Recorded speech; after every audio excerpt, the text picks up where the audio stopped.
Bengals started the season 2-0.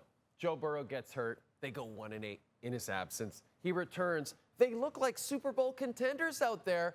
And you heard Jason Garrett and Mike Tirico talking about it. Jason Garrett said he's my favorite quarterback in the whole league right now.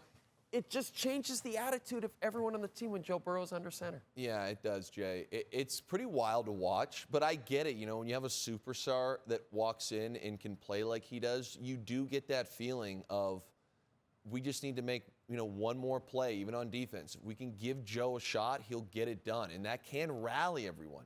I will say this. The turnovers obviously helped the situation. Yeah, I would say so. But on the flip side, you look at kind of their entire offense today. Joe just felt like he stepped right back in. He was in complete control. They make massive plays like the one you're watching right now. And he's able to spread the ball around when he needs. Obviously, Jamar is his main guy. And they didn't have T. Higgins tonight, but he just looked so fluid and so, I would say comfortable and poised back there. And the next thing is, he's able to make off-schedule plays as well.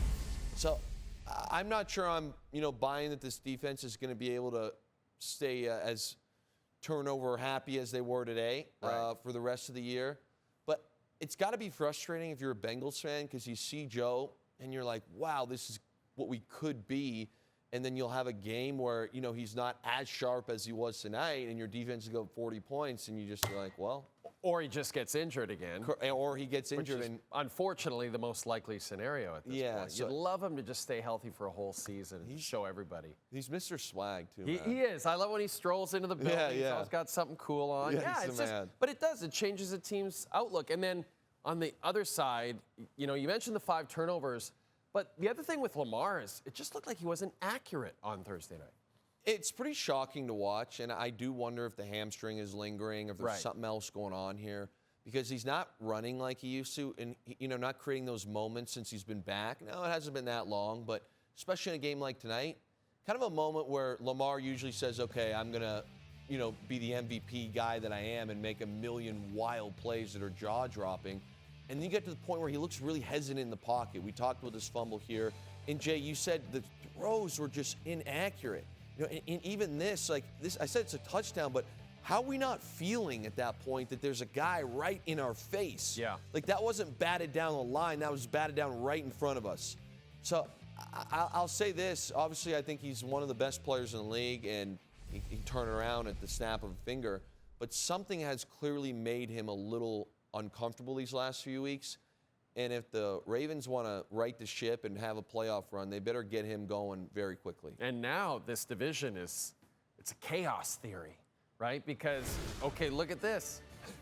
Steelers have the Bills on Sunday. If the Bills win, then Cincy remains 2 games back. Cincy's legitimately in this thing as a division winner. At 4-8, it's wild. Wild. Oh, I would have never thought this, but this is slowly becoming the worst division in the AFC. Is any clue at this point, or do you just want to offer an opinion? Who do you think is going to come out on top here? Me, I still think Baltimore. I think today was an off night. Right. I do think Baltimore will come out on top eventually, but I don't feel good saying that. And it's been weird because Pittsburgh has been very, one week you're like, wow, this team's legit. The next week, that secondary looks like they operate the whole Swiss cheese defense, and it's not good. Not good at all. Yeah. You know what is good, though? We've got Friday afternoon football coming up on the network. It's a really big matchup. This is absolutely huge. Luke said it. 8-3 Eagles, 8-3 Bears on Black Friday on TSN. Philly a 7-point favorite. Bears coming in on a 4-game win streak, looking great. You know that the Eagles blew that 21-point lead to the Cowboys last week. Luke, what are you expecting on Friday afternoon? I'll say this. I expect it to be tight, but I always say Vegas knows more than me. The fact that the Bears have 8 wins, you just mentioned the win streak, and the Eagles are coming off a brutal loss, or somehow 7-point. I thought this would be 3.5. 7-point favorites. It's pretty big. I think the Eagles roll them, or fly, Eagles fly.